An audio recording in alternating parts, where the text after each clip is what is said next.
เนาะนี่หลังจากสูตรปริตามงคลนะครับ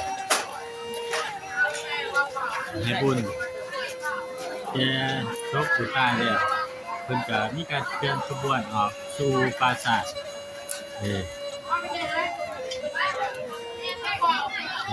ผู้คนกำลังหลั่งไหลกันออกมาเนาะอีกจักคราวเฮาก็สิเห็นบรรยากาศการเคลื่อนศพของผู้ล่วงลับไปแล้วออกสู่ขึ้นทั้งรถเนาะ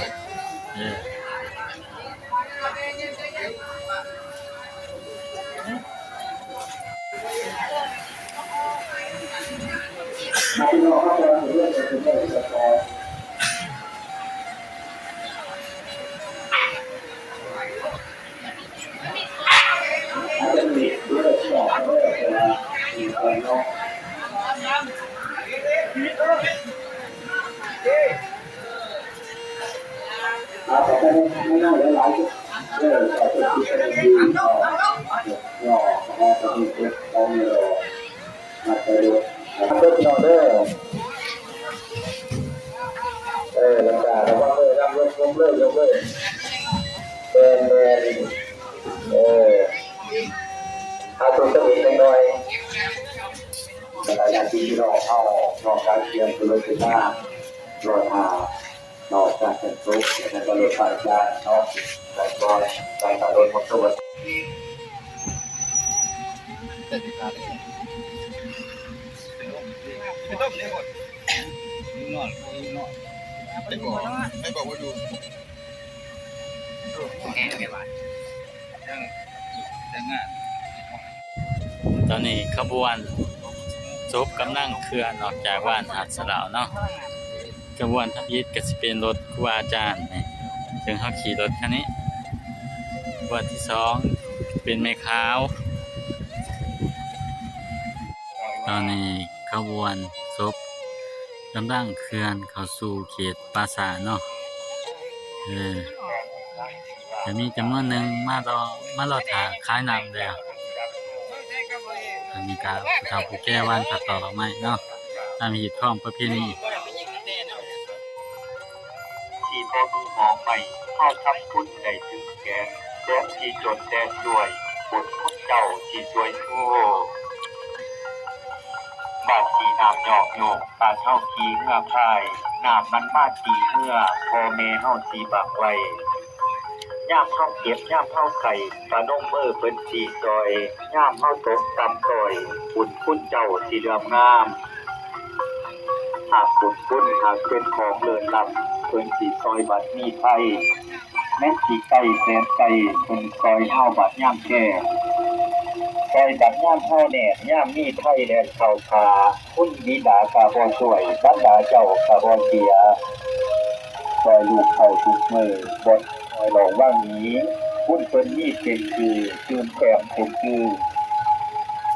คุณเป็นมีเบิดมือเป็นช่วงบอเวทวาก็มีข้างที่จิบที่ดาเจ้าก็มี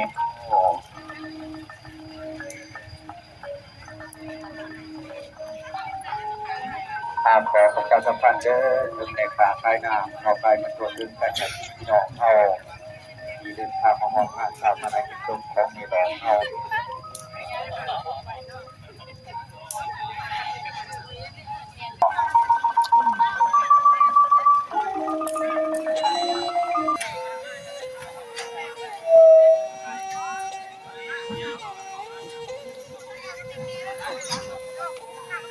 ส่วนในที่พี่น้องเขามาจัดการของคนจนฟ้อง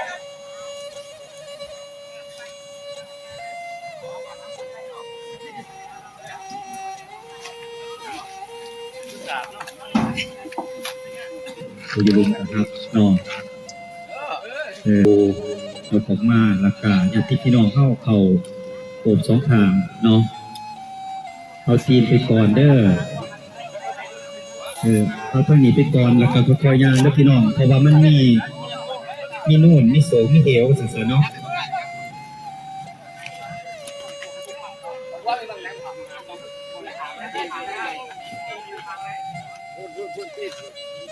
เ ก็ถือบ่เพราะว่าทั้งไปก่อนทั้งกินเนาะแล้วก็เอากันถือการรับซอยกันพี่น้องระวังมือน้ำเด้อ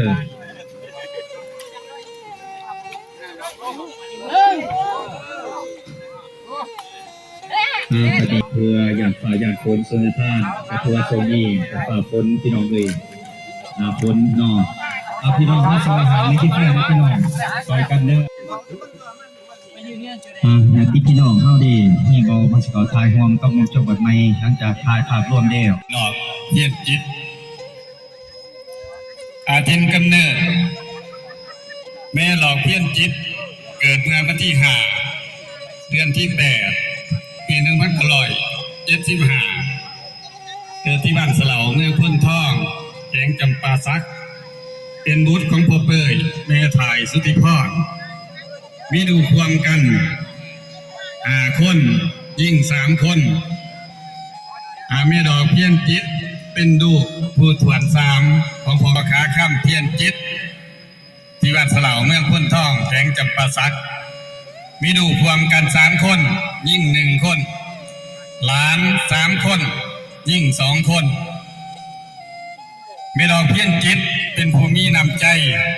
เอื้อเฟื้อแผ่ต่อบ้านเมืองและสังคมเป็นคนดีมีศีลธรรมประจำใจเบาจาอ่อนโยมผู้พิษผู้ถือผู้เคารพขีดข้อประเพณีและระเบียบกฎหมายของบ้านเมืองไล่หับใบยังย่อจากกันเทิง3 ใบหับจากครอบครัวอยู่ดีกินดีจำนวน1 ใบหับจากครอบครัวปลอดคดีจำนวน1 ใบหับจากครอบครัวตัวแบบของสาธารณสุขจำนวน1 ใบวันที่21 เดือนที่ 5 ปี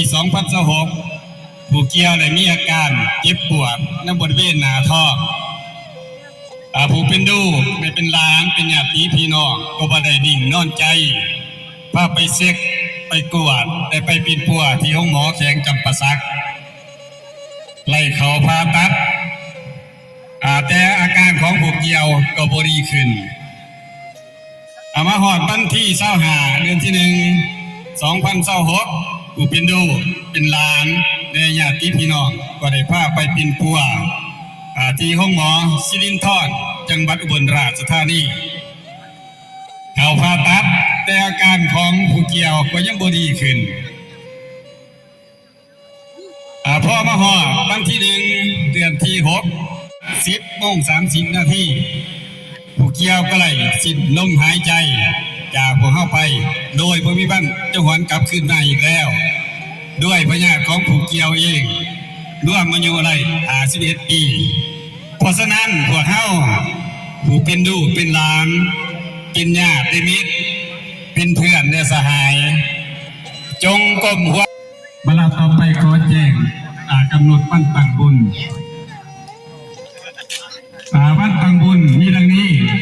วันที่ 8 เดือนที่